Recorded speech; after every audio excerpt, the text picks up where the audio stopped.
आंकड़े आए हैं तो आजादी से 1901 में जो विषमता का था उससे बड़ी विषमता आज है 2023-24 में। 2023 की रिपोर्ट बता रही है, समय नहीं है इसलिए विस्तार में नहीं जा रहा। एक बात और कह के अपनी बात खत्म करूंगा कि हमारे पास एक एडवांटेज है, हम बहुत बड़े पॉपुलेशन के देश हैं, लेकिन अब हमारे सरकार के पास फुर्सत नहीं है कि वह सेंसस कराए। 2011 के बाद हमारे सेंसस के आंकड़े नहीं है, इसलिए क्योंकि प्लानिंग की जरूरत नहीं है तो सेंसस की जरूरत नहीं। मुझे आज एक अर्थशास्त्र विद्यार्थी होने के नाते यह कहने में कठिनाई हो रही है कि मैं डेमोग्राफिक डिबेट को कैसे नापूं, क्योंकि मेरे पास परफेक्ट नहीं है पॉपुलेशन डेमोग्राफी। वर्ल्ड बैंक के जो रिपोर्ट आए हैं प्रोजेक्शन, वो प्रोजेक्शन के रिपोर्ट बता रहे हैं कि 40% नौजवान हमारे पास हैं। अगर हम उन्हें स्किल सेट के साथ बना पाए और अगर बच्चों को मिला के 60%, अगर इनको 60 कर ले और इन्हें स्किल सेट के साथ अगर बेहतर बना पाए तो शायद कल यंगेस्ट इंडिया जो नेशन है वो अपना डेमोग्राफिक डिवीजन ले पाएगा। लेकिन चुनौती कहाँ है?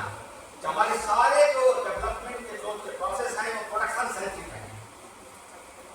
जब तक आप उसको एम्प्लॉयमेंट सेंट्रिक नहीं बनाएंगे तब तक परचेजिंग पावर ट्रांसफर नहीं होगा, और परचेजिंग पावर ट्रांसफर नहीं होगा तो अच्छी तरह जानते हैं मार्केट में मंदी और रिसेशन का दौर चलेगा, डिमांड की कमी रहेगी, जोर से इकोनॉमी आप चलाने की कोशिश करेंगे। ये बड़ी चुनौती है। यदि इकोनॉमी को सस्टेनेबल बनाना है, जहाँ एक तरफ एग्रीकल्चर का बहुत लोग है और कम रोजगार है, कम आमदनी है, उस पर ध्यान देने की आवश्यकता है। दूसरी तरफ एग्रीकल्चर लेड इंडस्ट्रियलाइजेशन के जो छोटे छोटे उसको साथ लेकर चलना है, तो शायद आप डिस्पैरिटी को मीट कर पाएंगे। हिंदुस्तान का प्रति व्यक्ति आमदनी 84,000 और बिहार का प्रति व्यक्ति आमदनी 30,000। बिहार में पटना की प्रति व्यक्ति आमदनी 1,14,000 और शिवहर और सीतामढ़ी की आमदनी प्रति व्यक्ति 20,000। बिहार के लगभग 22 से 25 जिलों के बीच 20,000 से कम की आमदनी और दो जिलों की आमदनी 40,000 के पास और 40 के ऊपर किसी की नहीं।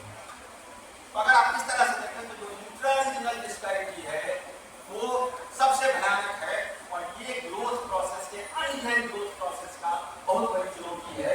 कैसे इसको हैंडल करें?